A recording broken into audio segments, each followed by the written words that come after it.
And I think that's not just too, they gotta make sure the body was working. Yeah.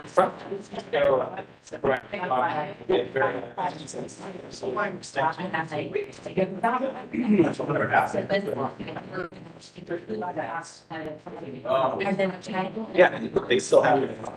Yeah.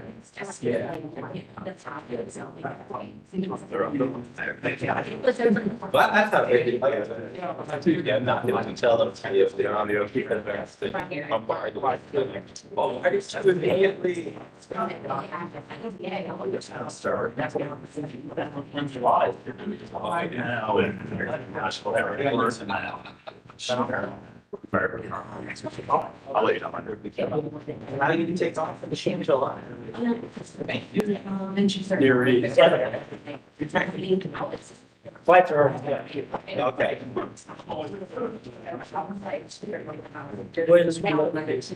In the room.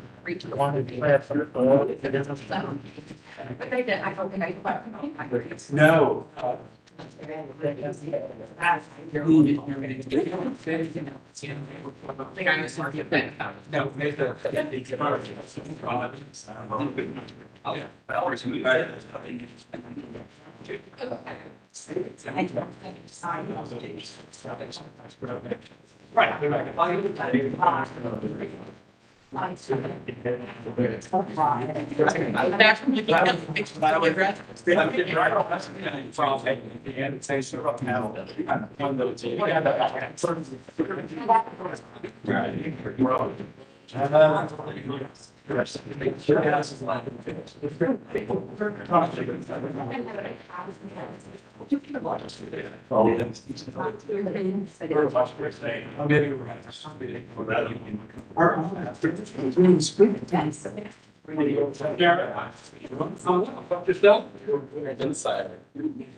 Some turn guy like you.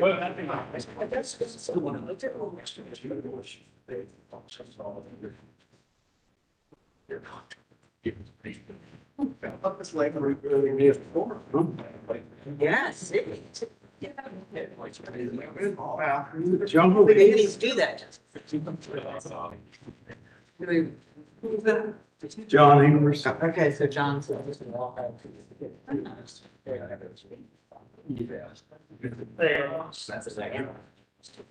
Yeah, I mean, for, when you do it, the result is an agenda.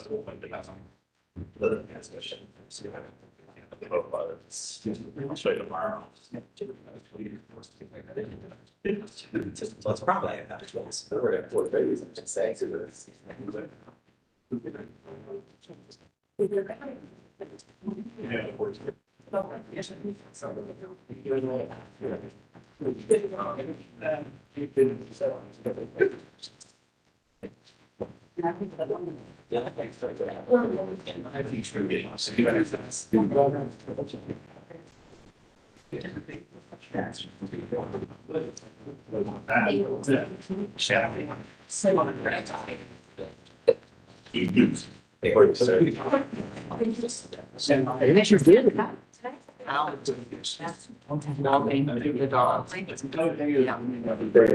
Yeah, knuckle and then bones back some.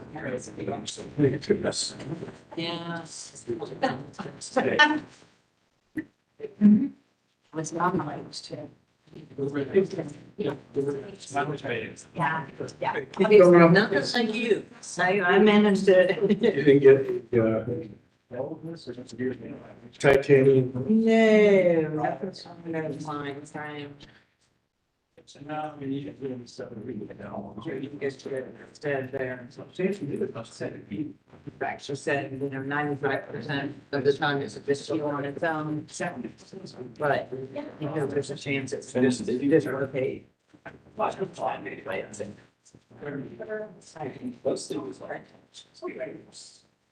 How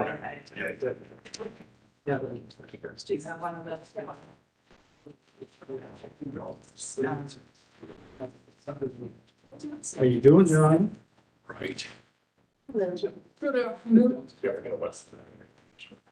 Chair Fitzpatrick, when you're ready, we should probably do our pledge of allegiance, and then I was gonna do some introductions of new staff before I. I was gonna do that. I was gonna say, can you sing a little song, do a little dance, get it out? But probably not. Are we taped up and ready to go? Yeah. Yeah. Okay, I would like to call the June 8th Development Commission meeting to order, and we will start with the Pledge of Allegiance. I pledge allegiance to the flag of the United States of America and to the republic which stands one nation under God, indivisible, with liberty and justice for all. Now our resident leader, Shannon Pine, is back for a little presentation tonight. Yes, before I get into the policy items, I did want to take the opportunity to introduce some new staff that we've added to the zoning section. So at the control, at the helm of the PowerPoint tonight is Eastman Johnson. He joins us from Kentucky's version of Morpsey. And he's just started with us on May 15th, working for the council activities section. Back behind me, I have Phil Asher and Jack Mengen. That is my residential project management team. And you may recall me maybe speaking at a previous meeting where zoning staff is trying to accelerate residential projects with 4 or more units within the confines that we can by getting applications processed sooner, getting staff review done sooner, trying to shepherd the projects through. So Phil and Jack are that team and just kind of really started into it this within the past couple weeks. So you may see them actually at development commission meetings making presentations as well. So. Okay, we'd like to measure how tall you are now because it won't be long. All right, so we have a couple code change ordinances in front of you. They are very long, but a lot of it is correcting typos, grammatical errors, and changing department names or entity names where needed. But I will highlight, first I'm going to start with the changes to chapter 3312, the parking code, and just kind of go over the main changes or the significant changes that are probably really going to help staff with enforcement and site plan review and maybe creating a little bit less variances as we go forward, as we wait for the large impending zoning code update. So one new section was added to our administrative section that addresses, you may recall we have maximum number of parking spaces now. What the code did not address is if you have a change of use from, let's say, a restaurant to a bank. And for the bank use, they have way too much parking in that existing parking lot. We were actually requiring variances for that situation. So we are clarifying in the code that's okay. The maximum parking would not apply for a less intense use going into a building that would be over for that use. Another new section that we're adding to the administrative section is we all across the city, we have different taxing districts that comprise a development site. We have like an 010 parcel with a 445 parcel. They can't be combined. We're having to do variances to allow parcel lines to cross drive aisles, parking spaces, driveways, so maneuvering areas. So what this is going to state is that a parking lot on different taxing parcels will be considered as one development lot, and they all have to be on the same zoning clearance plan, site compliance plan. Contiguous? Do they have to touch each other? Yes, yeah, because they would be part of the same development site. Okay. So, yes, contiguous. There's an addition to the short north special parking area. Small offices, less than 2,500 square feet, currently are required to provide parking. Retail uses of that same size do not have to require parking, so we're adding a provision for all office uses in short north special parking. They will be parking exempt for anything under 2,500 square feet. Drive up stacking area is being revised so that it will be, stacked cars will be prevented from extending into the street, so that's a good thing. Safety wise, that's a good thing. Landscaping and screening, we're clarifying that, landscaping and screening applicability is only for new parking lot areas. If you have an existing parking lot that's is non-conforming, and they're expanding the non-conforming parking lot, the landscaping and screening is only applicable to the new portion of the parking lot. That's the way we administer it now, but we're just trying to make it clear in the code. For perimeter parking lot screening, we are just clarifying that if the portion of the parking lot is along the street frontage and it's also within 80 feet, only the headlight screening has to be included, not the 5 foot tall minimum 75% opaque screening area. Parking in a driveway is a new code section that we are adding. This applies to single and multi-unit dwellings that have attached one-car garages. The code at one time clarified that you could count that stacked parking space in front of a attached garage as a required parking space. But then when the parking code was updated in 2010, it was removed, and I'm like, well, wait a minute, there's a lot of houses and subdivisions that were built with one-car garages, one-car driveways, and we're all of a sudden saying they're non-conforming, they don't have 2 required parking spaces. So we're basically building that back in to remove non-conformity for all of these dwellings that were built to that standard prior to 2010. With that allowance, we also had to update the vision clearance section of the code, because it currently states that you can't have a car parked in a driveway within 10 feet of the right of way. But if you have a 25-foot parking setback with a car in a garage, and then a 9 by 18 parking space in your driveway, you only have 7 feet to work with. So just made sense to eliminate that. Pedestrian access is currently required by the code. We're just clarifying that it's got to be a minimum 4 foot wide sidewalk, walkway. Bicycle parking is still in the code and is still required. What we are proposing to do is remove the actual standards. Like, it must be a U-shaped rack. It must be in a highly visible area. Those are often varied, especially for like mixed use building where they want to put the bicycle parking inside the building for the security of the residents. And we're having to do variances for that. So in talking with our public service friends, they're like, well, when the bicycle parking standards were created, I don't think there was really ever an intention of putting the actual design standards in the zoning code, just requiring that the bicycle parking is there and that it's subject to the review and approval of the public service department. So that's going to help alleviate some variances. Another big item, when the code was last updated for churches or places of assembly, we had a requirement that in addition to the 1 space per 30 square feet of assembly area, any non-assembly areas were charged parking at 1 per 250 square feet. But a lot of these buildings have daycares and classrooms, and those uses are parked at a much lower ratio. For example, a daycare is 1 per 500 square feet. So this has been a policy item that we've kind of had these non-assembly areas be charged parking at 1 per 500 square feet, but we're just codifying it so it's very clear in the code now.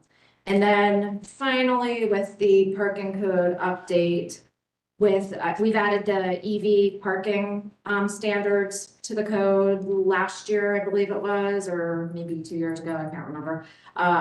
But we are clarifying that, for existing parking lots, if a Menards wants to add some EV charging, EV charge parking spaces, if they're having to lose a very minimal amount of their required parking to install the chargers and the equipment, we're having an allowance for that. So it's like 2% reduction maximum.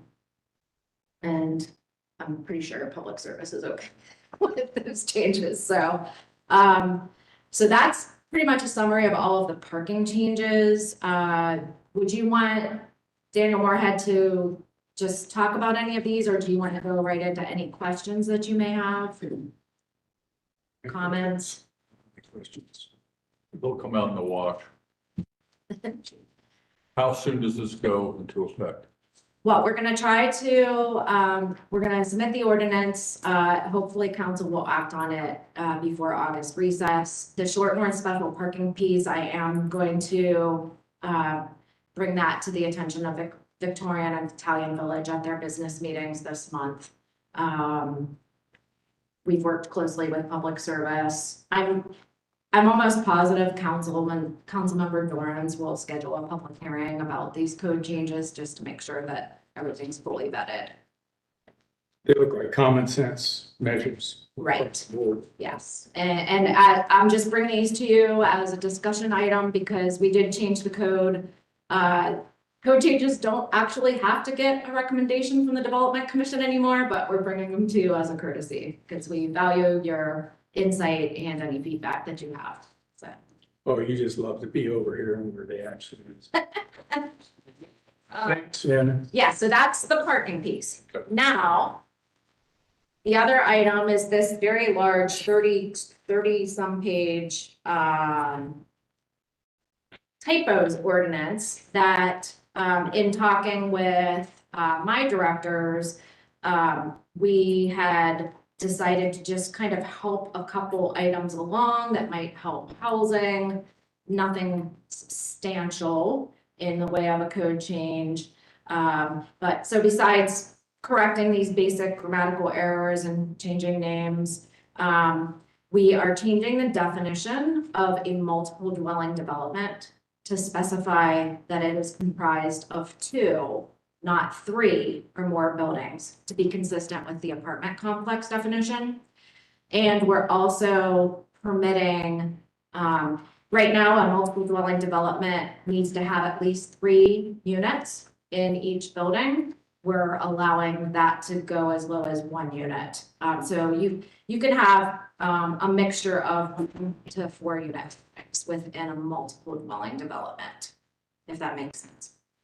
So we're doing the same thing for an apartment complex to also specify that single to 4 unit buildings would be allowed outright within an apartment complex. We've had a couple cases where an owner of a complex might want to add a few units in where they might have some space, maybe converting some leasing office area to units, and it's not meeting that threshold of an apartment house, which needs to have a minimum of 5 units. They might only be adding 2 units. So we're making them get a council use variance to add more units to a complex that has available units density wise. So this is just kind of like, why didn't we do this many years ago?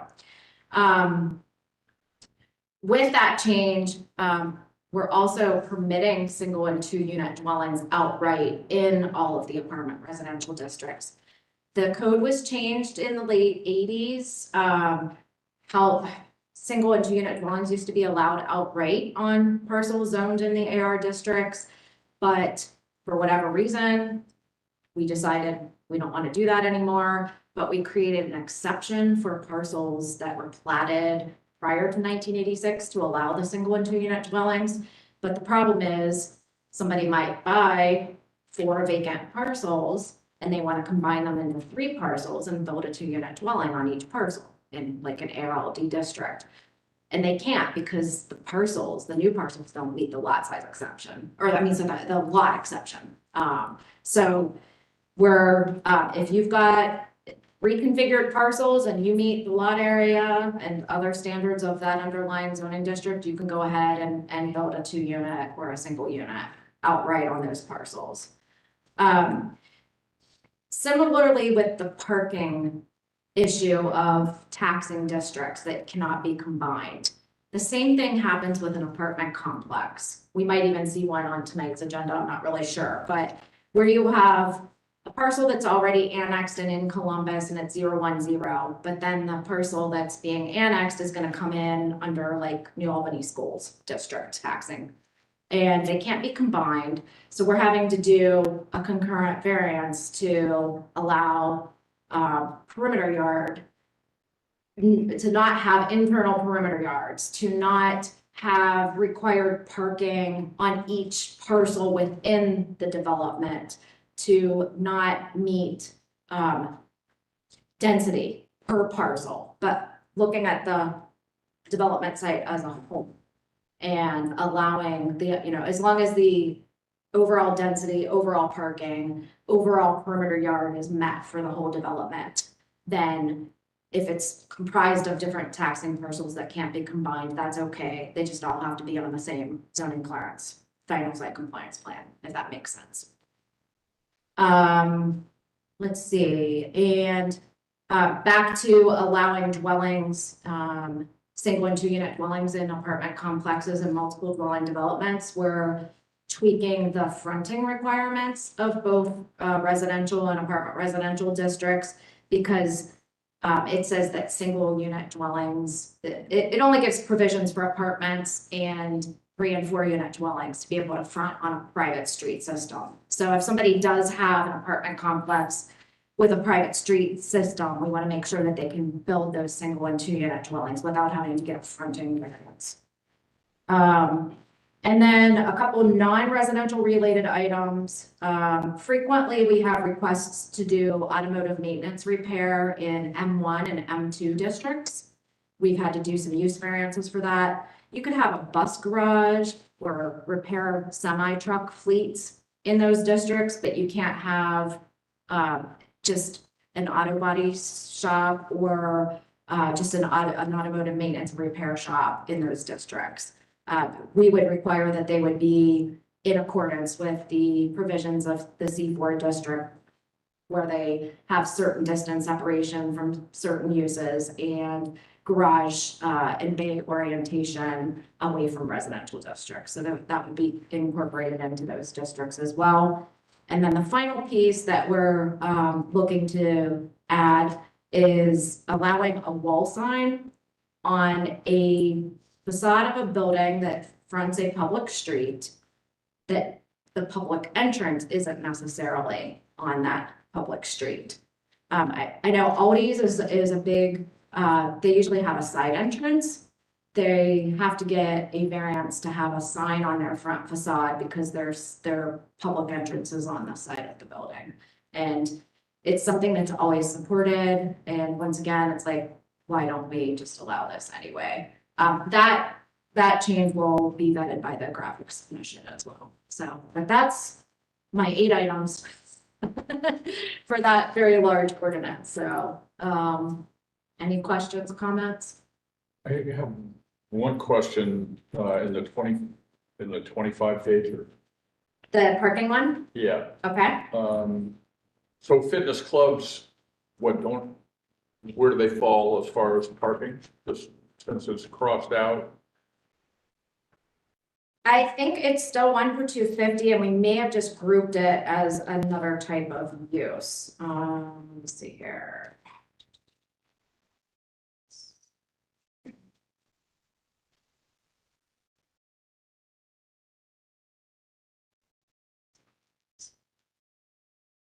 That whole section still needs to kind of get Smith. Yes, I will double check on that because I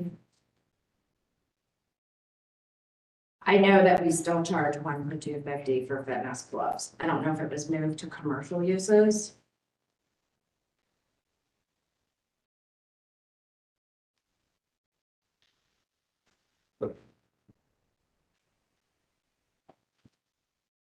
No big deal. Yeah, I'll make sure that it's covered and I will respond back to you. If Paul was here, he probably would be right on it, telling me what it was. Let me see if it's addressed in this little chart here. Right.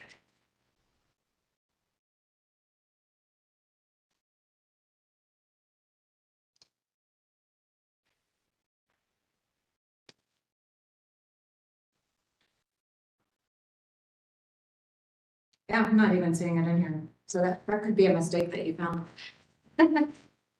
Shannon, I have a follow-up on that, and that Yes. is, and not that I'm looking to, be picky in here, because everything is more high level than that, but that, because I have a ongoing feud with the, lower.com folks, I'm curious about, where that would fit, in the bike parking requirements. Because they're not an eating or drinking establishment, they're not retail, they're. So, What are they an office? well, it's Crew Stadium. Place It's the is- new No, Crew Stadium. assembly, it would be an assembly use. What- Right, well, also, that's in the downtown district and they're parking exempt. Yeah, where we want people to be pedestrian and bike centric. That Right. makes so much sense. Okay. I'll take Yeah, I can tell you that I would think that, and maybe Daniel can help answer this for me, but if you are providing parking in the downtown district, you have to comply with the parking chapter. So if you're providing parking for a use, I would maybe think that the bicycle parking would be required as well, but I don't know if that's how. I just wasn't, It's when I was trying to interpreted. figure out where they fell in all of this, I was like, Mhm. they're not any of these uses, so. Right, well, the athletic facilities should be, spectator sports facilities should be a use, and I'm almost positive they do require bicycle parking, but when it is downtown, it's, Because Huntington does, yeah, the baseball field does, yeah. and, yeah. Are you aware, Daniel, how that works with downtown district? I was involved in the review of that specific site, but we do review for bike parking. But if it isn't, required by the code, we won't necessarily look at that too deeply, but that, with it being downtown, it would have been reviewed by the downtown commission. That's something they should have looked at as part of that review. Okay, I'll reach out. Yeah, I mean, that would probably be something that would be nice to put on the radar if, and I'm not familiar if that parcel has its own parking or not. For players. Yeah. Okay. Yeah. So. But yeah, I agree. It would be an excellent place to provide lots of bicycle parking but maybe with the public street system, maybe that's something that Oh, public they've got service a could, really good spot for it. yeah. Anyway, I just was curious. Thank you. Yeah, no problem. Any other questions or comments? Questions? Okay, All right. thank you for the heads up. No problem. Thank you for the time. We'll expedite all these things for you. I appreciate it. Okay, let's go to case number 1. Z23 004 5200 Winchester Pike. In your supplemental packet, you'll find an updated limitation text as well as revised plans. Those plans are showing the future right-of-way line with the dedication, as well as references to the proper sidewalk size. The 27.56 acre site consists of 2 parcels located on the north side of Winchester Pike in the R Rural District. The larger 15.77 acre parcel is developed with a manufacturing facility specializing in lumber products and is partially located in the floodplain. The smaller 11.79 acre parcel is undeveloped. The requested rezoning to LM linked to manufacturing district will divide the site into 2 sub-areas with the existing manufacturing uses in sub-area A and proposed expansion in sub-area B. To the north, east, and west is undeveloped land in the R Rural District. To the south are single-unit dwellings in the R Rural District in Madison Township, and undeveloped land in the NG Neighborhood General and NE Neighborhood Edge districts. Besides from the planning boundaries of the Southeast Land Use Plan, which recommends industrial warehouse land uses at this location for the existing manufacturing use in sub-area A, and recommends employment center for the proposed expansion in sub-area B. The plan includes complete adoption of the Columbus citywide planning policy, CTP2 design guidelines. Concurrent CV 23-010 has been filed and includes variances to allow more objectionable uses within 600 feet of a residentially zoned property, to allow the open and unenclosed storage of materials within 100 feet of a residentially zoned property, to allow parking on a gravel surface, to reduce the building setbacks to the existing building along Winchester Pike, and to provide no dumpster screening. That request will be heard by City Council and will not be considered at this Development Commission meeting. The site is located within the boundaries of the Greater Southeast Area Commission, whose recommendation is for approval. Limitation text contains plan commitments and divides the site into sub-area A, the existing development, and sub-area B, proposed expansion. The plan proposes an additional warehouse, an outdoor storage area, and 2 additional sheds in sub-area B. The text establishes use restrictions and supplemental development standards that address building, parking, storage, and landscaping setbacks for both sub-areas. Also include our development standards addressing access, landscaping, and traffic provisions. Additional traffic commitments include reducing the existing driveway access for sub-area A along Winchester Pike and upgrading the north side of Winchester Pike to meet the Franklin County Engineers Office standards for travel lane width and shoulder grading along the front edge of the site. The requested LM Limited Manufacturing District will permit the expansion of an existing manufacturing use at this location and establishes 2 sub-areas. Staff supports the requested LM district as the permitted uses are consistent with both the industrial warehouse and employment center land use recommendations of the Southeast Land Use Plan.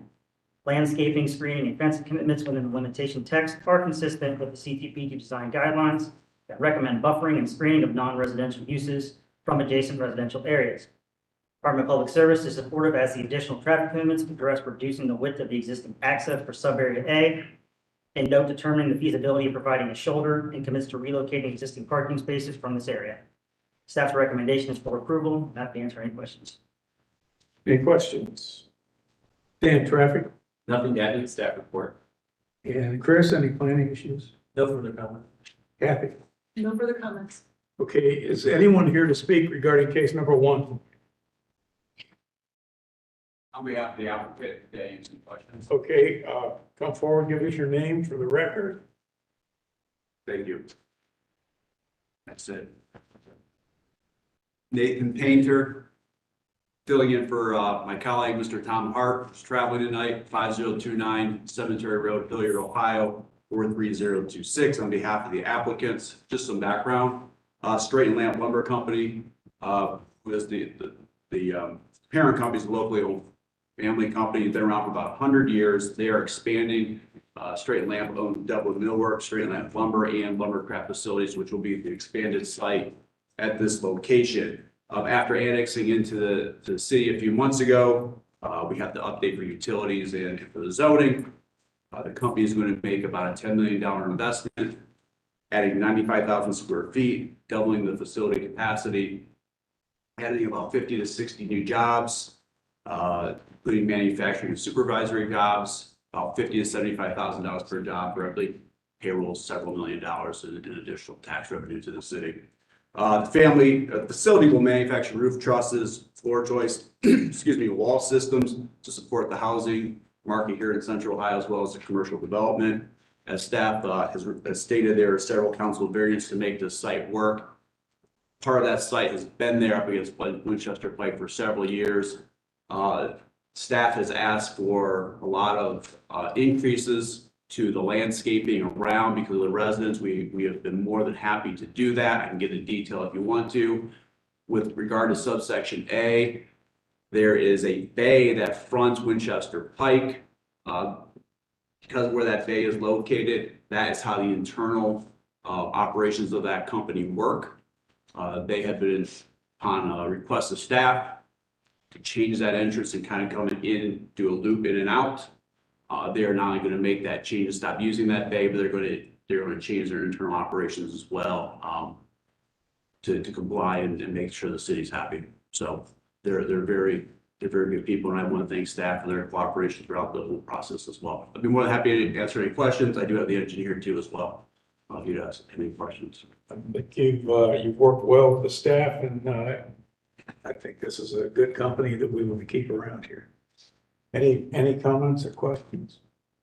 Okay, we need a motion to go to the June 1 text. Motion for the June 1 text and the June 6 revised plans. Okay, so moved. Second. You gotta be okay. Okay, all those in favor? Aye. Motion? Aye. Okay, please call the roll.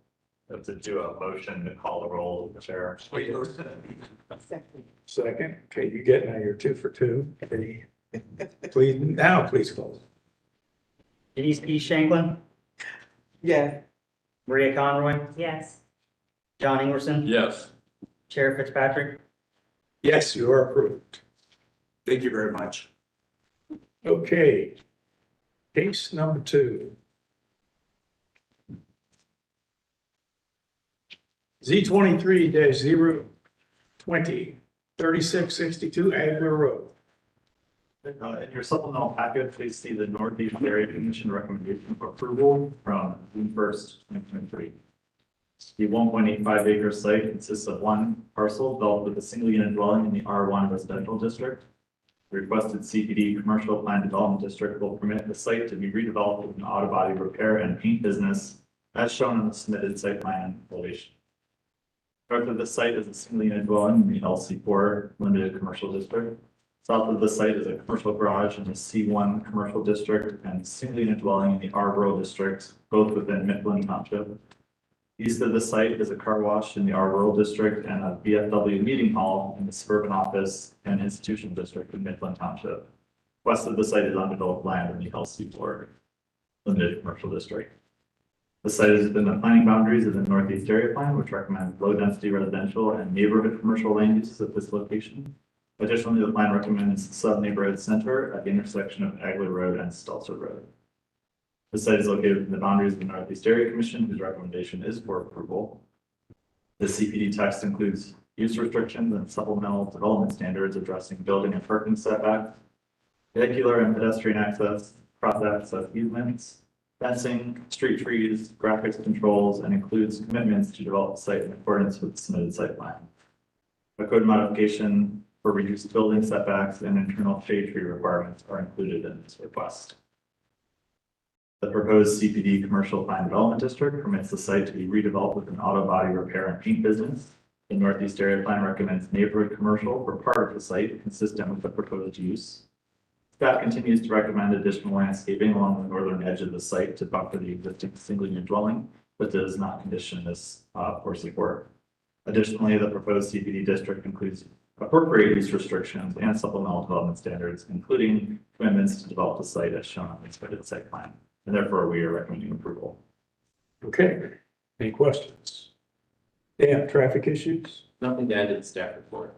Chris? No further comments. Okay, No further comments. okay, great. The applicant is here. Is anyone here to speak regarding case number 2? No speakers, Jeff? I'm Jeffrey L. Brown, attorney for the applicant. As staff's indicated, it's zoned commercially to the north and to the west. There's a piece on the hard corner, which is an existing tire store. So it's a commercial area. We made the changes that planning asked for us, where we would keep the cars while they're being repaired or while they're working on it is going to be surrounded by a 6-foot wood board-on-board fence. So we think that provides adequate screening for the commercially zoned ground to the north and to the west. And we've worked out all the traffic issues. We have, you can see from the site plan, we have limited access to Stelzer, as well as the requirement to provide cross-access easements for the corner tire store should it redevelop. Okay, yes, question. So the board on board is in lieu of landscaping, is that my understanding? We thought, I mean, obviously we have the street trees and everything, but we thought because of the cars are going to be there while they're either being repaired or waiting to be repaired, that we thought a board on board would be more appropriate, provide better screening than any formal landscaping. And is that partly why it's not a condition or is? There's no condition we're approving. Right, and that's what I'm saying. So the request for landscaping was In addition to. in what the- addition to the board on board? It was mostly, I believe, a planning comment, and Christopher also. Yeah, it was a recommendation for, for additional landscaping to screen that, but we didn't consider. support. Right, but that would be in addition to the board, because I'm trying to visualize Yeah, how it would, correct. In addition, so additional space would be provided to them. You good? Okay, Maria is hurt, so I'm looking for a motion to vote. Just say so moved. Second. Okay, all right, we're ready. Please call the roll. Maria Conroy, yes. John Ingwerson, Yes. Janice Key Shanklin. Yeah. Chair Fitzpatrick. Yes, you are approved. Thank you very much. Okay, case number 3, Z23-002-6675 Shook Road. The 9.31 acre site consists of one undeveloped parcel in our rural district. The requested CPD commercial plan development district will permit a CODA mobility center with mixed uses and future commercial development on the site. North and east of the site are warehouses in the LM Limited Manufacturing District. South of the site is undeveloped land in the R Rural District, and west of the site is the single unit dwelling in R Rural District in Hamilton Township. The site is within the planning boundaries of the South Central Accord Amendment, which recommends public, semi-public land uses at this location and includes adoption of the Columbus Citywide Planning Policy Design Guidelines. The site is located within the boundaries of the Far South Columbus Area Commission's recommendations for approval. The CPD text includes use restrictions, supplemental development standards that address building and parking setbacks, traffic access and improvements, landscaping, and includes a commitment to develop the site in accordance with the submitted CPD and landscaping plans. Additionally, the text includes code modifications to the building and parking setbacks from Shook Road and London Groveport Road. The proposed CPD commercial plan development district permits a CODA mobility center with mixed uses and future commercial development. The proposed CPD district includes a site plan that demonstrates southward connection for future access, landscape screening of the parking lot along the site's southern boundary, and clarification on the number of bicycle parking spaces, all of which are consistent with C2P2 guidelines for connectivity and screening.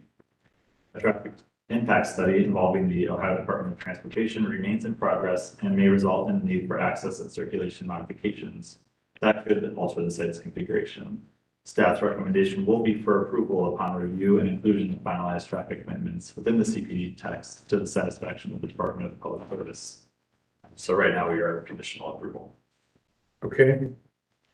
We understand that. That's the open checkbook issue. Then traffic. So as I mentioned, traffic impact study is in progress. Access to London Groveport Road is under the jurisdiction of the Ohio Department of Transportation. We have a meeting on the calendar next week with ODOT to go over the traffic impact study to see whether they approve the current proposal with the full access with rather substantial improvements on Groveport Road, or if they may decide that they should limit at access point, which could potentially have implications for the site. Okay. Chris Yeah, no further comments. and Kathy. No further comments. Okay, is anyone here to speak regarding case number 3? Okay, you are the applicant. Give us your name, and I want to make a comment about these kinds of issues. Brian, that's on the agent for CODA Trans Systems, 400 Nationwide Boulevard. And we also have our project manager from CODA here, Alex Francis. Okay, Here to answer any questions. it's the purpose of this group to register our feelings for whether or not your requested use is appropriate. We don't get into the weeds of a lot of details. When we have a case where we're talking about an appropriate use, but there's unfinished business and traffic because of these different diverse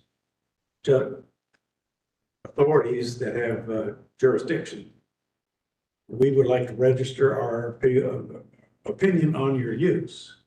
But if you don't get anywhere with the traffic issues, you're gonna have to come back. Right.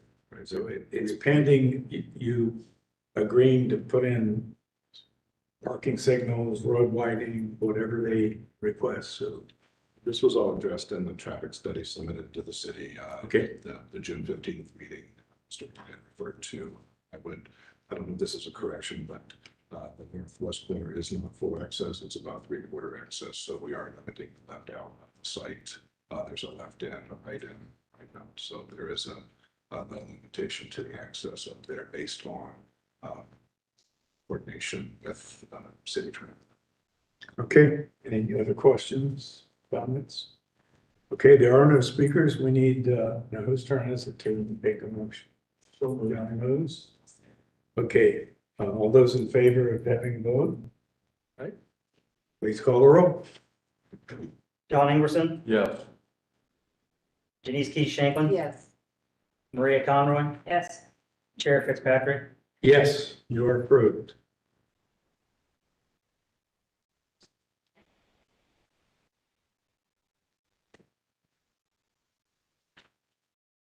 Okay, case number 4, Z23-013, 5285 Gender Road. The site is developed with a single unit dwelling in the LC4 Limited Commercial District with a floodplain at the rear of the site. The requested AR1 Apartment Residential District will permit a multi-unit residential development at this location. To the north of the site is the self-storage facility in the C4 Commercial District. To the south is a multi-unit residential development in the ARO Apartment Office District. To the east are single-unit dwellings in the LR2 Limited Residential District and a multi-unit residential development in the LAR12 Limited Apartment Residential District. To the west is undeveloped land in the AR12 Apartment Residential District. The site is within the planning area of the Southeast Land Use Plan, which recommends mixed-use land uses at this location, a commercial classification that includes a multi-unit residential development. Plan also incorporates Columbus citywide planning policies, CTP2 design guidelines. Site is located within the boundaries of the Greater Southeast Area Commission, whose recommendation had not been received at the time the staff report was finalized. The requested AR1 Apartment Residential District will permit a multi-unit residential development at this location. Staff supports a proposed multi-room residential use as it is consistent with the Southeast Land Use Plan for recommendation for mixed use at this location.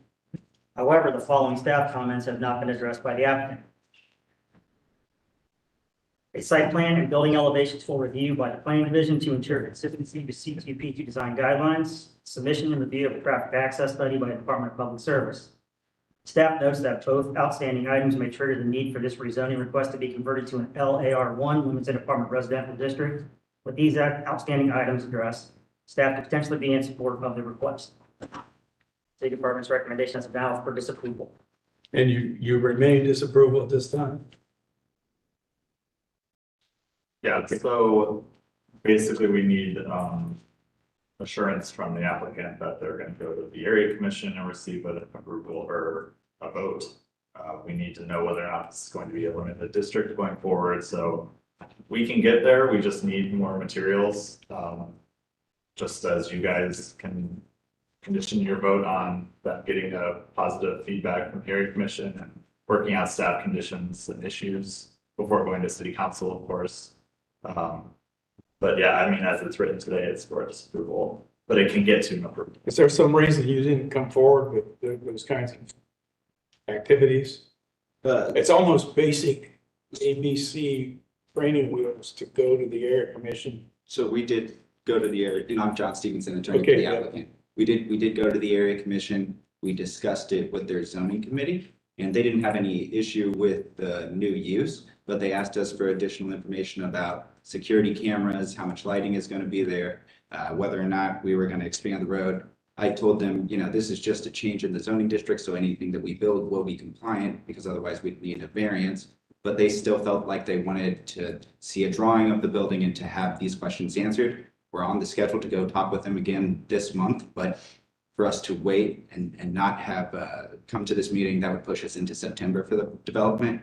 I'm pretty confident that they're going to recommend approval, and we're happy to work with them, but that's just the situation we're in right now. Okay, does anybody else have any comments? Same as yours. We have a history of helping you achieve your goals, but we have our limits and just like the staff they can't give you an approval. They have to give you a disapproval because you didn't have anything yet.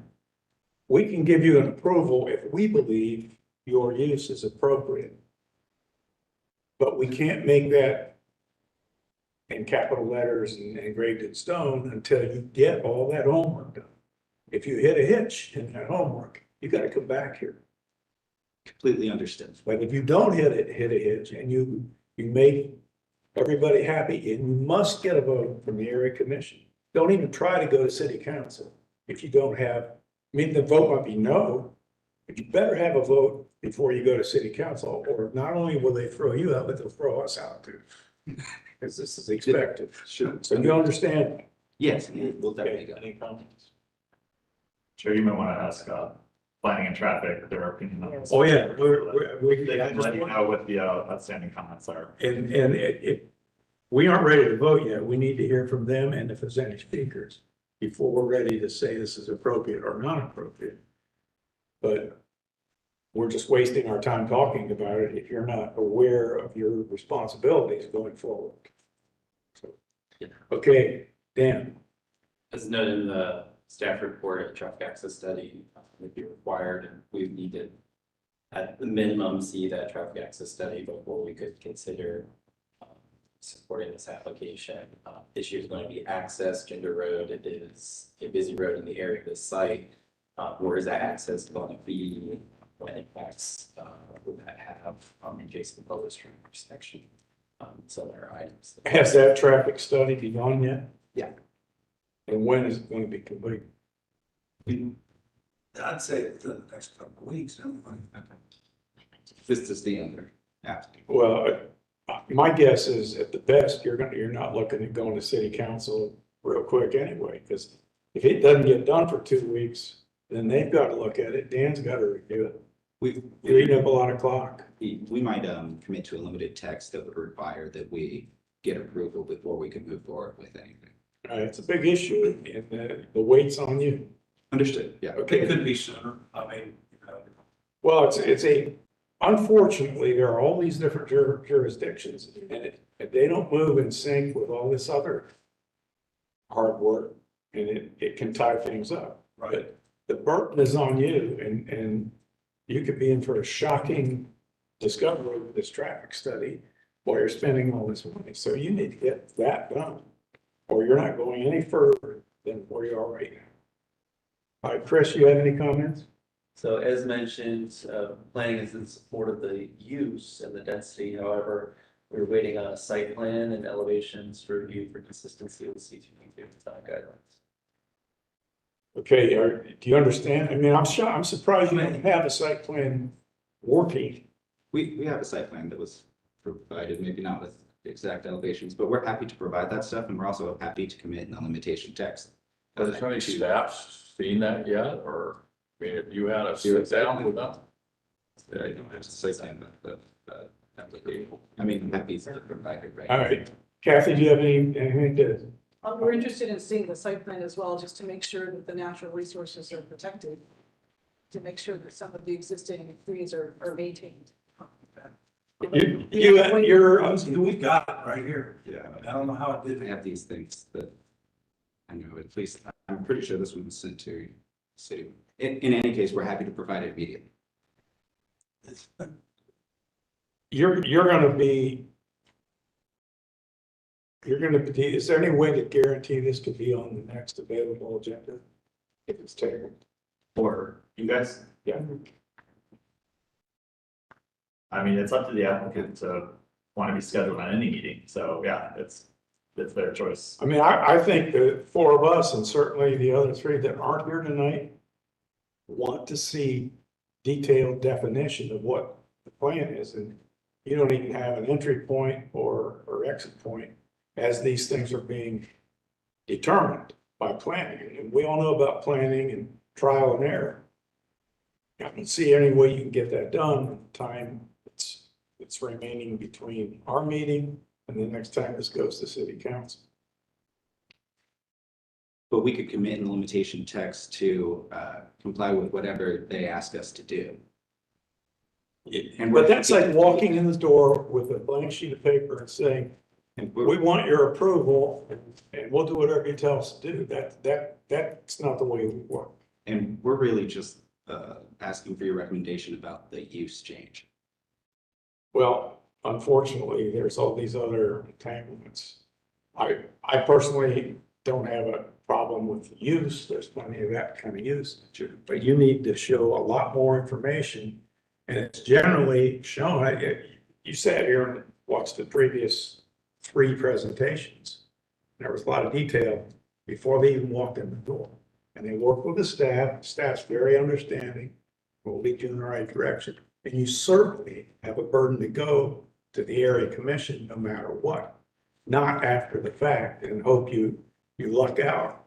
So there's too many unknowns here. I can't imagine casting a vote based on if and what down the road might be able to get in under the deadline. We would be remiss in our duties. I'm gonna ask. I agree.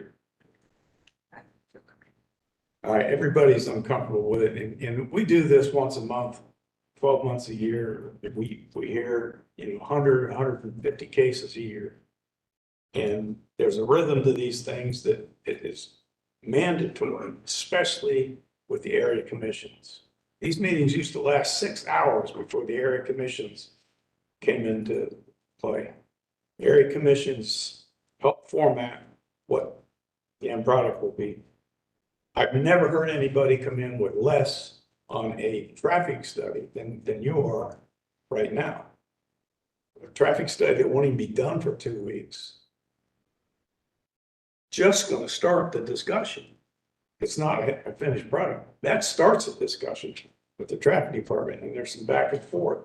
And then there's neighbors that have get involved in that conversation. So you've got the carriage in front of the horse, in my opinion, and I'm hearing the same thing from everybody else here. I would like to do you a favor and recommend that we table this so that you can get your ducks in a row and get these mandatory elements of your presentation nailed down.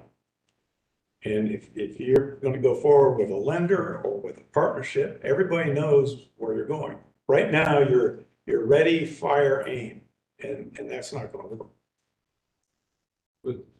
Thank you for your comments, appreciate I it. mean, I think you got a reasonable use, but you got a lot of homework to do. We're not saying it's a terrible use, go away. We're saying bring us the same kind of package everyone else is bringing us, where we can make good logical decisions.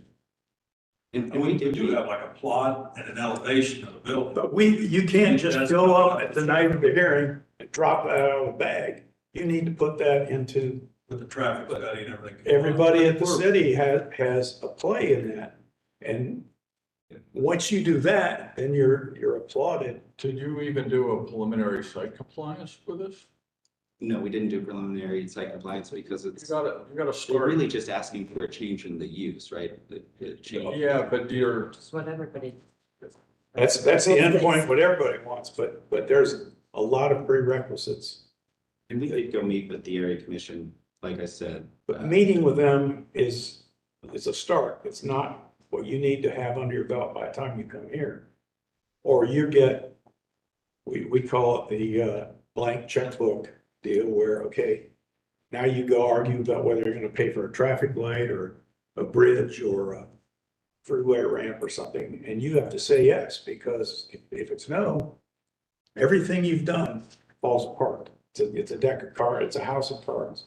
We don't like to do that, and I think you've come in a little premature with less than you should have put in, and I don't, when did this staff report come out?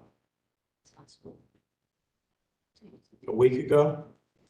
sorry, When was the staff report released? For PC, yeah, a week a ago. week ago. So a week ago, you should have seen the red lights blinking that you got less than you need to show up and get approved. So I think you're on the right track, but you need to do a lot more work before we can do what we do for everybody else that comes and asks the same questions you're asking. So I'd like to just ask for a motion to table. Well, Yes, sir. It's allowed I to could discuss with my client, yeah. You'd like to have a vote? We might want to request a vote and then just go make a Okay. case before. All right, let's, Your vote's gonna be, We understand. there's consequences if we vote no. Just because this is a residential project and of course, the mayor and council want residential projects to get completed as quickly as possible.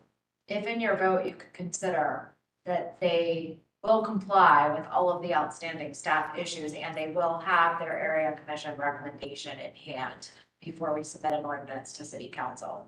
Just if you grasp that. That's such a terrible precedent. I know little it pig in a does. poke, it's still, you know, if this thing comes in and it needs 3 variances for whatever plan they come Well, up we with, wouldn't, it's like, then they would have to go before the BZA for those. Yeah. variances. So I think we just want to make sure the traffic study's done and the C2P2 design guidelines are addressed. I really don't want to see this this is a bad, this commission to start going down that part of the road. I empathize with the need for residential, Yes. but there's a right way to do it step by step. And if we start saying you can ditch the line and come in with nothing and you work it out later, imagine the chaos that follows when we Right. start It's changing. not an ideal situation at all. And I think the city will work with you. I think hopefully you're getting some feedback that no one's saying it's a terrible use. And the applicant is able to say, I'm committing to tonight converting this to a limited district so that these things can be incorporated. I don't know if they're there yet or not, but it was suggested to them that they convert it to a limited district. Shannon, I'd be much happier if staff said that they approve of this. Right. But your guys aren't approving it, and now you're asking us to open the gate. And I'm very uncomfortable with that. This isn't a surprise. This is weeks. This is. I mean, you don't have a track record as a developer. Well, excuse me. Just, I'm sorry. Maybe you do, but if you were a developer, you would have this package together, you would have drawings, you would have a site plan, you would have some notion of your budget. There's a lot of stuff here that you've got to work out. And it's not just, oh, it's going to be okay. At least for my purview. And then there's the requirement to actually meet with the area commission. We treat them royalty. They And we have. really have a stake in the area. We absolutely will go and talk to them, and like I said, we've already Have to. had a conversation. But see, putting a check mark in that box that you went there is insufficient evidence to make progress here. You need to work out the details. Somebody wants more trees, somebody wants a little more space, some screening.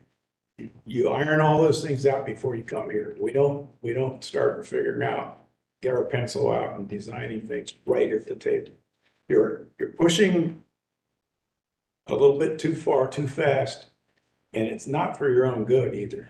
You're gonna be in a chaotic situation as this been. If we would table this tonight and you get this work done, anything close to what you're thinking you might do, you're still gonna have a close call getting to city council.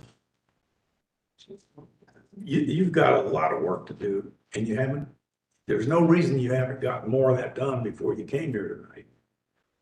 Everybody else has. But you jumped ahead. The city staff here told you they're in disapproval of this because you don't have this plan, you don't have this document, you have no report from the planning commission. You have all these missing check marks. And you think that's gonna impress anybody at city council that somehow you've got some check marks later? It's a terrible way to go forward, a very bad precedent for us to set. That's a new way to get things done fast.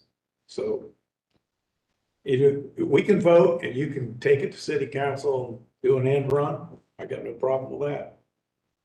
But I don't think you're gonna get a yes vote. There's only four of us. You have to get all four of us to vote yes. So Well, just a comment, I developed a property to the south of us. I'm developing 128 units right now, which I'll finish up in about a month. So it's not like we're, trying to jump anything. And we pretty much was understood to me that everything was here was enough to get a vote. We did have the elevation, we did have the drawing, but it didn't seem like it got sent to the right people. well, we understand the hardship, but everybody else seems to have gotten the message to put the package together. And you didn't just miss one thing. A lot of people come in here with the traffic details won't be worked out quite yet, but they have to be, and they have to be in writing before you go to city council. You've got 10 times that much to get your arms around before anything goes to city council anyway. And it's very unprofessional to just throw a dart in the dark and say, hey, trust us. Well, that's not what I'm asking. We're good guys.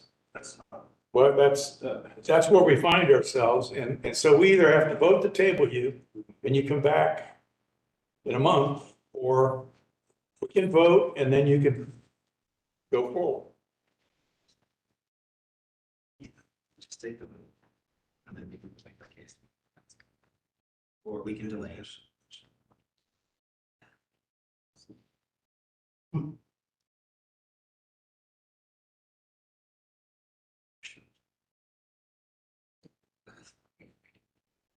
You do.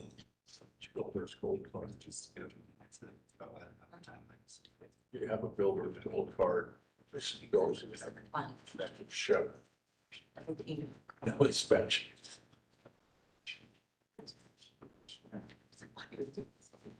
Yeah. We can, yes, like to ask for both. First, before we tell people there's a pay, let's for the note. So it's up to you.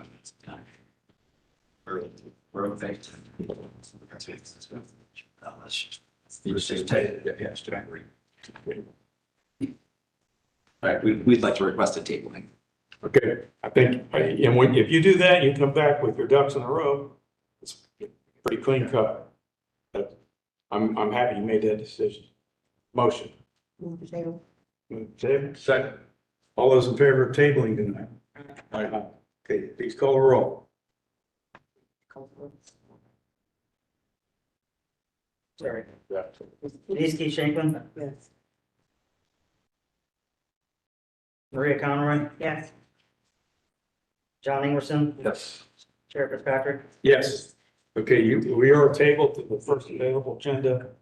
We can get you on. Thank you. And talk to these folks. They can really help you. Will do. Okay, let's move on to case number 5. Thank you, for your time. Yep.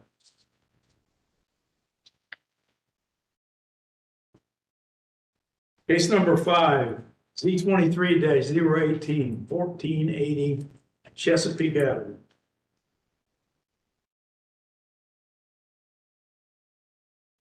In your supplemental packet, you find the area commission recommendation dated 6/6/2023 from the Fifth by Northwest Area Commission. The 0.16 acre site consists of one undeveloped parcel in the R Rural District as a result of the 2020 annexation from Clinton Township. Requested AR1 apartment residential district will permit a multi-unit residential development at this location. To the northeast and west of the site are multi-unit residential uses in the AR1 apartment residential district. To the south is undeveloped land and single unit dwellings in the R Rural District in Clinton Township. The sites within the boundaries of the Fit by Northwest Area Plan, which recommends mixed-use land uses at this location. The plan includes the early adoption of Plum City by Plan policies, CTP2 design guidelines. The current CV 23-032 has been filed to permit two 2-unit dwellings on a single lot and includes variances for lot width, building setbacks, parking lot screening, side and rear yards, and fronting. That request will be heard by City Council and will not be considered at this Development Commission meeting. The site that was located in Fifth by Northwest Area Commission with recommendation not been received, but has been received and is for approval. The requested AR1 apartment residential district will allow a multi-unit residential development that is consistent with the zoning pattern in residential developments in the surrounding area. While the Fifth by Northwest Area Plan recommends mixed-use land uses at this location, Staff is supportive as the elevations of the site plan associated with concurrent count for variance CV 23-032 are consistent with C2P design guidelines and request does not represent incompatible use of the surrounding area. Therefore, staff is recommending approval. Okay, any questions? Okay, Dan, traffic, No traffic issues. Chris, No further comments. okay, Kathy. No further comments? Okay, is anyone here to speak regarding case number 5 tonight, Chesapeake Avenue? No one is here. Please give us your name for the record and any comments you'd like to add. Eric Martineau, attorney for applicant. Thank you to the staff for the review. This is a small infill development surrounded by apartments. This particular plan has less density and more open green space than a lot of its neighbors. So overall, it was fairly well received by the Northwest Commission, despite their overall unhappiness within that section of their neighborhood in general. They were pleased with how this one was moving forward. Okay, any questions or comments from the commission? Okay, I'd like a motion to call the vote. So move. Second. Okay, all those in favor? Aye. Okay, please call the roll. Maria Conroy, Yes. John Englerson, Yes. Denise T. Shanklin, Yes. Chair Fitzpatrick. Yes, you're approved. Thank you for your time.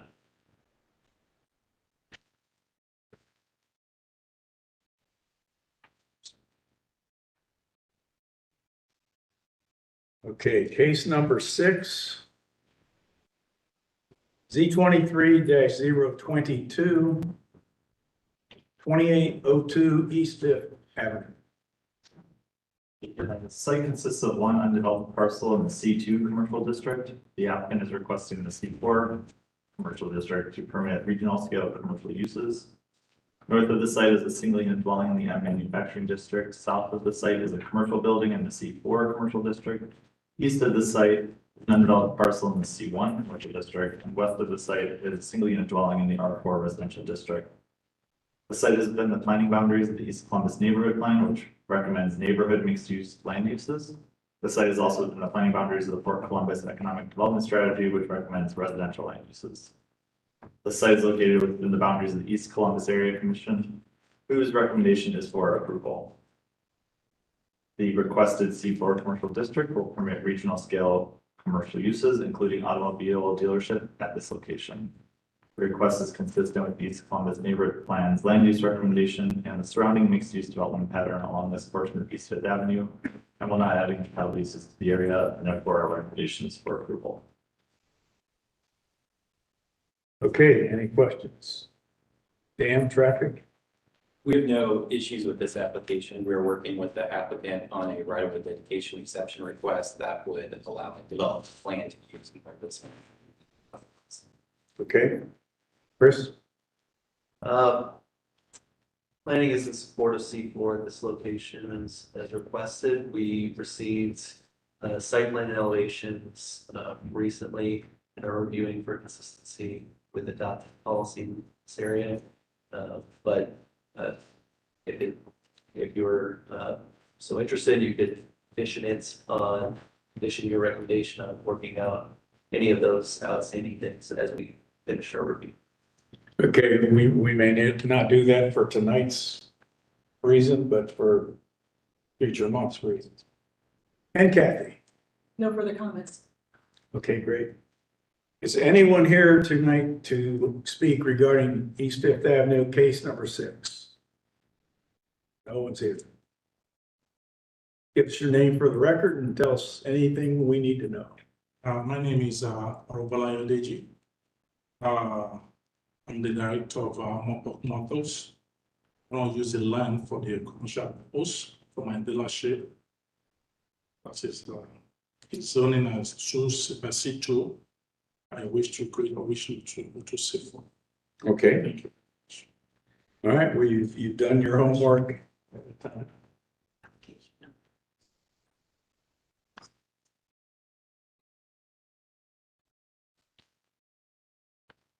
Oh, the typo. We got a typo here. the rezoning application number doesn't match, but it's an 02 instead of an 022. But I think that it's his signature.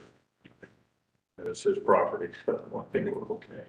All right, is anyone in favor of creating a motion that he continues to work with planning and get something in approval on that? Okay, Denise, they make it. Second. Okay, we would like to, add a comment in the application that you will work with the planning department regarding those details, just to shape it up. And we'd like to keep that precedent going, not for you, but for people down the road.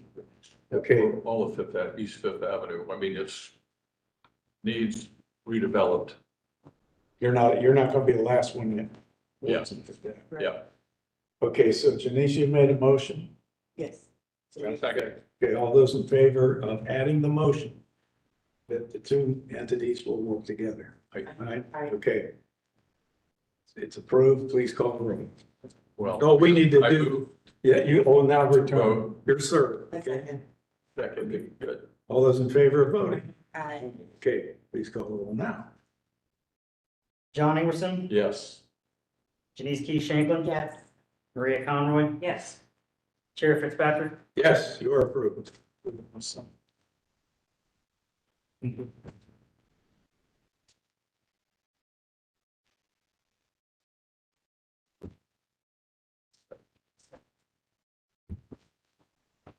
Okay, case number 7. Z23-024, 4300 Alkire Road.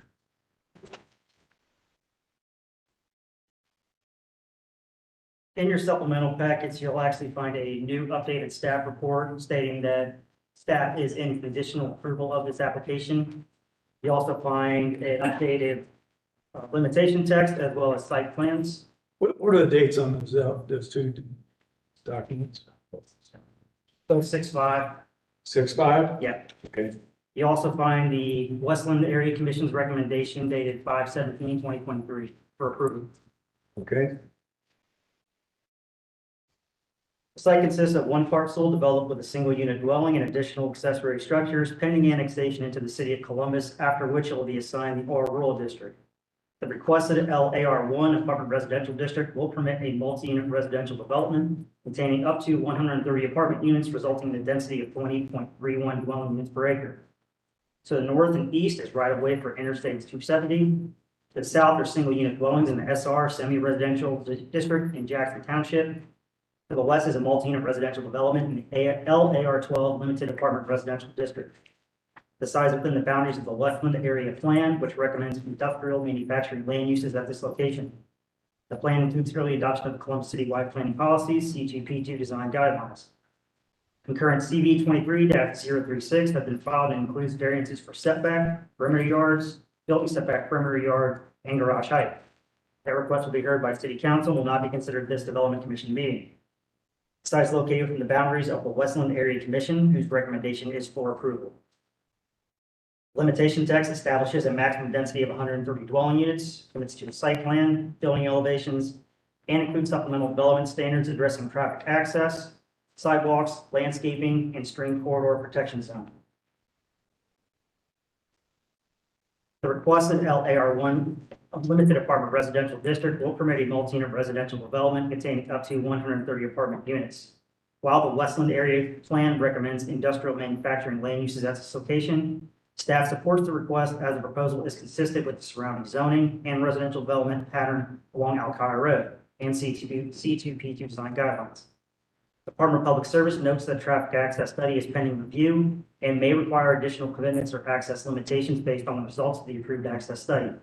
Staff's recommendation will move forward on review and approval of the traffic access study, and once all comments from the Department of Public Service are addressed. Therefore, we're in conditional approval. Okay. Dan, traffic? In comparison to the previous staff report, the applicant had provided a refuse exhibit that addressed our concerns about servicing the compactor in the rear of the site. That is resolved. access to Alkire Road is under the jurisdiction of the Franklin County Engineers Office. A traffic access study is in progress with them.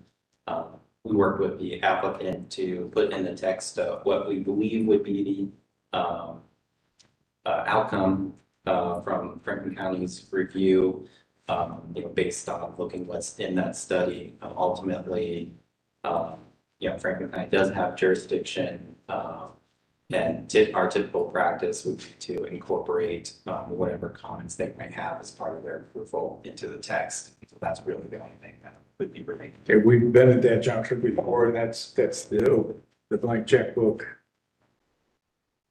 factor. You understand that? Yes. Yes. Okay, is that it?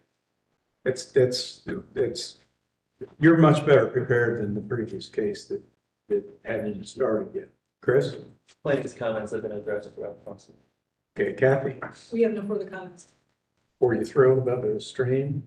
We're thrilled that it's being checked. There's Yeah, we got two. Two streams. Two streams. And award. Kathy is, And trees. And trees. let the record show that she is thrilled. Okay, any comments or questions here? Is anyone here to speak regarding case number 7 tonight? Alkire Road? No speakers. Jeff? Jeffrey L. Brown, attorney for the applicant. Joe Thomas, Metro Development. We met with Westland and they recommended approval as indicated in your supplemental staff report. Also, Joe had individual meetings with adjacent property owners and we've worked through those issues and those are reflected in the amended text. As for the traffic, the study's been done and submitted and is being reviewed, and we do have 2 items already in the text. I think either came from the county engineer or came from Daniel about us having to make sure that Alkire is an 11-foot lane with a 5-foot berm, and then Columbus Traffic asked for a turn lane. So those things are already incorporated in the amended text that you have. Okay. And we understand that has to be finalized. Yeah, get that finalized before it goes further. Yes. And you'll have to come back. Okay, we do need a motion to put the 6/5/2023 updated text So moved. And site plan? and the site plan that goes with it. Okay, well, our motion team is doing great. I have to work harder for Janice because there's 3 initials I gotta get to. Okay, the motion to include the 6/5 text and the 6/5 site plan. Aye. All those in favor? Aye. Okay, that is the pass. Okay, please call the roll. Oh, you need a motion. Oh, yes. Janice, would you like to make a Motion to vote. John? Second. You're in. Okay. Please, now, please call the roll. Denise Keith Shanklin, Yeah. Maria Conroy, Yes. John Ingwerson, Yes. Chair Fitzpatrick. Yes, you are approved. Thank you very much.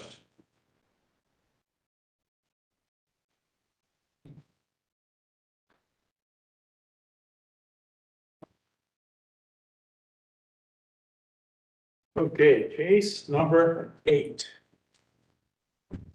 Z23-023, 4975 Warner Road. There are 2 letters of opposition regarding this request in your supplemental packet. The 5.41 acre site consists of 2 parcels, each developed with a single unit dwelling and both pending annexation into the city of Columbus, after which they will be assigned the R rural district. The applicant requests the AR1 apartment residential district to permit a multi-unit residential development. North of the site are single unit dwellings in the NG neighborhood general districts. South and east of the site are multi-unit residential developments in the LAR12 limited apartment residential district. West of the site is a single unit dwelling in the R rural district in Plain Township and multi-unit residential development in the LAR12 limited apartment residential district. There's a concurrent council variance, DV 23-035 that has been filed, demonstrating a 140 unit apartment complex, and it includes a variance to reduce the required perimeter yard. That request will be heard by city council, will not be considered at this development commission meeting. The site is within the planning boundaries of the Rocky Fork Blacklick Accord, which recommends multi-family land uses at this location. The site is located within the boundaries of the Rocky Fork Blacklick Accord implementation panel, whose recommendation is for approval. The proposed AR1 apartment residential district will permit the redevelopment of the site with a multi-unit residential development permitting up to 36.2 dwelling units per acre. The concurrent CV includes a site plan demonstrating 140 apartment units with a density of 25.88 dwelling units per acre. The Rocky Fork Black Liquid Corridor recommends multi-family land uses consistent with the proposed AR1 district. While the proposed density is higher than what is recommended, staff notes that the density is comparable to neighboring multi-unit residential developments in the area, and therefore we are recommending approval of this request. Okay, any questions? Dan, traffic? Traffic access study has been approved for this application, and it's determined that no improvements were necessary to accommodate the proposed site access. Okay, Chris? This site is in the Rocky Fork and went before the panel, correct me if I'm wrong, conceptually, and they were able to get a vote for approval unanimously. So it's planning has no other further comments. Just wanted to let you know that. Okay, good. And Kathy? No additional comments. Okay, is anyone here to speak tonight regarding case number 8? You need to see a doctor. We're working in traffic. I thought they were leg twisters, not arm. David Hodge, attorney for the applicant here this evening on behalf of Preferred Living. Really a good, clean application and process. As Christopher alluded to, the Rocky Fork Black Liquid Court panel typically requires 2 meetings. We went to them for the first conceptual meeting. We had a 93%, I think, on their scorecard. And so we asked the question, seems like with the city having its emphasis on trying to create appropriate housing in the community, do we really need to delay this another month? They said, no, we're ready to vote. So they voted unanimously, sent us on here. Good job. Appreciate all the work with staff and everybody, but good, clean application, and we would respectfully request your recommendation of approval on to council. Did you get the phone number of that previous applicant that came in with an empty machine? I was sitting there saying, please table, guys, but they eventually got there. Okay, any questions of that? Any comments? Okay, we only need motion to call the roll. Motion to follow roll. Denise, second. All those in favor? Okay, we can now vote. Please call the roll. Maria Conroy, Yes. John Ingerson, Yeah. Janice Keith Shanklin, Yes. Chair Fitzpatrick. Yes, you are approved. Thank you all. Record gone. Was that from running, rock falling off your bike? My kids in the backyard. It's walking dogs, so yeah, it's That's juggling the soccer ball right there. Yeah.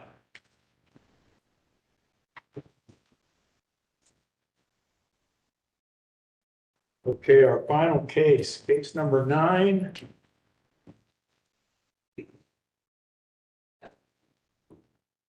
Z22-061 1171 Cleveland Avenue. The site consists of an undeveloped parcel in the AR3 apartment residential district. Additionally, the site is within the Milo Grogan urban commercial overlay and the I-670 graphics control overlay. The requested CPD commercial plan development district will permit the development of an electrical vehicle rental facility and charging station. Proposed use will offer rental services for electric vehicles, while the parking lot will feature 2 outdoor charging stations accessible to the public. To the north is a commercial structure and parking lot in the M manufacturing district. To the south is undeveloped land in the C4 commercial district.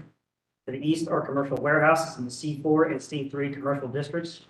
To the west is a religious facility in the M manufacturing district. Aside from the planning boundaries of the Milo Grogan neighborhood plan, which recommends light industrial land uses at this location. Plan also includes the early adoption of one citywide plan policy, CVP2 design guidelines. Site is located at the boundaries of the Milo Grogan Area Division, whose recommendation is for approval. CPD text includes commitment to a site plan that establishes use restrictions and supplemental development standards that address parking and access. Modifications to code standards to reduce the number of parking spaces from 6 to 2, to allow stacked parking, to reduce the landscaping width requirements, and to reduce the building and parking setbacks along Essex Avenue frontage are included in this request. The requested CPD commercial plan development district will permit the development of an electric vehicle rental facility and charging station that's consistent with the Milo Grogan neighborhood plan's recommendation for light industrial land uses at this location. While parking reduction aligns with both plan and CTP design guidelines, both authors also stress the importance of street trees. Therefore, staff requests that additional street trees be incorporated into the site plan. The initial staff report stated disapproval based on traffic comments. Those comments have been resolved. Staff is now in approval. Okay. Staff's in Approval, not Approval, no. conditional on the trees. Cool. Okay, I do have a question. Yes. Just out of the recommendation, and maybe Chris as well, it's like what, 8/10 of an acre? Not even 8/10 of an acre, it's 800 of an acre. It's small. How does it ever be light industrial? Just, or we're just talking light industrial for the area and it's Probably got- within it probably within got the split off. boundaries?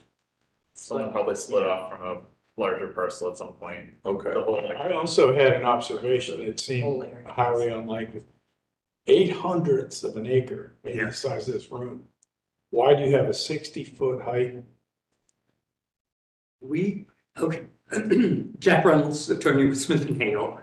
And this project is very unique, and I'm going to turn it over to Morgan Kaufman with Yellow Cab to kind of give you a little background. But I mean, this parcel was zoned AR3 at 0.8. And so we don't know how that happened unless, you know, and it was an older AR3. And it's even smaller now, thanks to our friends at the Traffic Management Division, because they took a very large hunk out of our parcel. And this is one of those developments that had a lot of hair on it. And so we had to jump through a number of hoops to get to you this evening. And we have to thank the folks at Milo Grogan, because I think I was in front of them 5 different times as we went through each different step. But why don't I let Morgan kind of give you a little background on the 60-foot and where we started and where we are going. Do we want to get staff first? Oh, Yeah, we get carried away with these side adventures. Dan? Yeah, this one was a little complicated. As you can see from the image, there's a building overhang. As part of our review, we asked for additional right-of-way dedication to preserve sightlines for traffic turning from Essex onto Cleveland Avenue. And so the way this is going to work is the applicant is going to seek the rezoning ordinance. Then they'll need to complete that additional right-of-way dedication. Then they need to finalize a building encroachment easement request, which will require another approval by city council, in addition to public service approval, before they can start building. And so that I put Jack through several comments to get CPD text and a site plan that the proper notes that we'd be able to support. And so we were able to get that this afternoon. So Jack's fee will be based on hours per square foot. He wishes. Okay. Chris, any planning? Planning is generally in support, but it, as noted, requested street trees. My understanding is the applicant's committing to this. Okay. And Kathy? We have no further comments. Okay. Is anyone here to speak regarding case number 9? Are you going to speak? Yeah. For Milo Grogan? Yeah. Let's hear him and then we'll ask you questions. I need to be sworn in because I wasn't here when you. Just come up to the microphone, give us your name. As long as you don't mind sitting by these guys. I've been having my fill with Jack and I'm gonna step back and swap with him, so I'm okay. Good afternoon, You can everybody. put Jack on your track team. No. My name is Charles Tompkins. I am the chair of the Milo Grogan Area Commission. Before we all came to an agreement to pass this, we spoke to probably about 60% of the neighbors in the community, all the businesses, probably 95% of the businesses, churches, and everyone else. We always do before we make a decision about something. I also had a lot of meetings with Celebrezzi about things that I didn't understand, to help me understand how this was going to affect that corner. Also, we met with Jack and Morgan several times about concerns that we had in the community, and everything the community brought to them, they changed it and they went back and redeveloped and fixed it. We are still working on a couple things now about maybe putting a light, because you know Thornton's is getting ready to open up on the east side of Cleveland Avenue, right across the street from this. So our only concerns was the traffic coming in and out of Thornton's. And in the traffic with him, that it'd be nice to have some type of light there to slow traffic down. Because when they're coming out of Thornton, it's gonna have to be something there anyway to stop traffic so they can come out. There wasn't a problem with that. We already started working on that.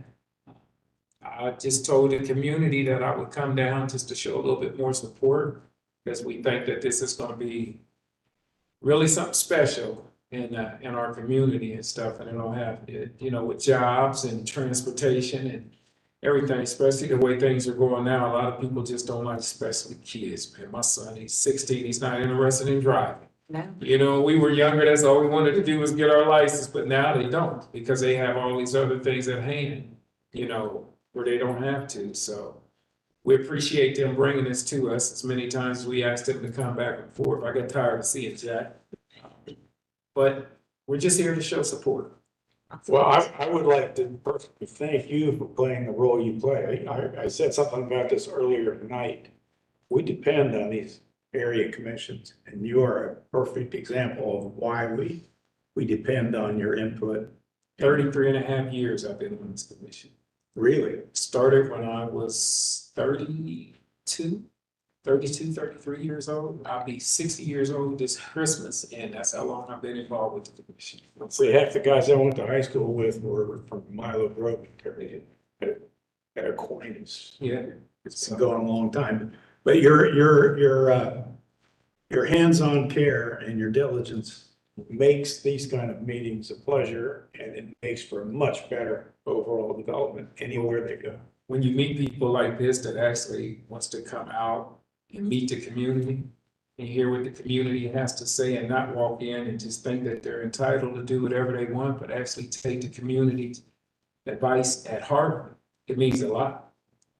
Well, you picked a good lawyer for that. It means a lot, yeah. You said thank him? It was it.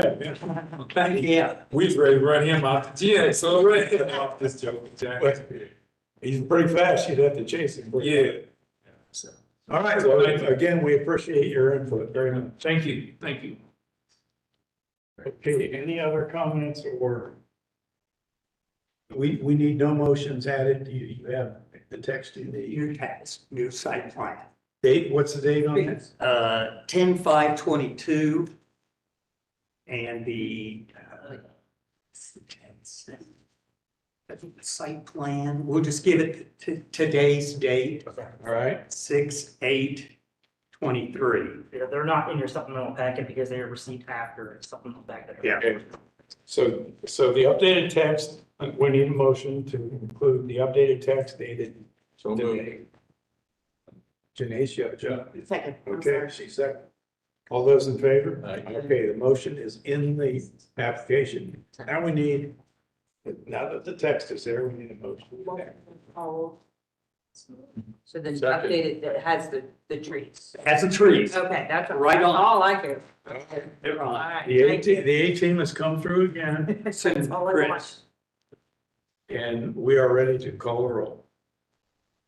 John Anderson. Yes, and I'd like to say that this is really a creative solution for a very creative neighborhood. And if you can figure out how to grow a tree out of the side of the building. I know It's in sidewalk. I think that would look pretty. I think you can make a green wall. Anyway. We are open. Okay. Janice Keith Shanklin, Yes. Maria Conroy, Yes, Chair Fitzpatrick. Yes, you are approved. well done. Thank you. You might look at like pear tree, espalier up the side of the building. I don't know That's if fine. they You make it a count that green as- wall. counts it as a street tree. Cherry tree. that the building is unique. Chairs It's aren't gonna good. have an internal Cherry, sorry. system where it moves cars around. Oh, I've seen this in Germany. Yeah. Same thing. Yep, exactly. Yeah. Cool. Yes. So it would be, Like the vending first and machine. foremost,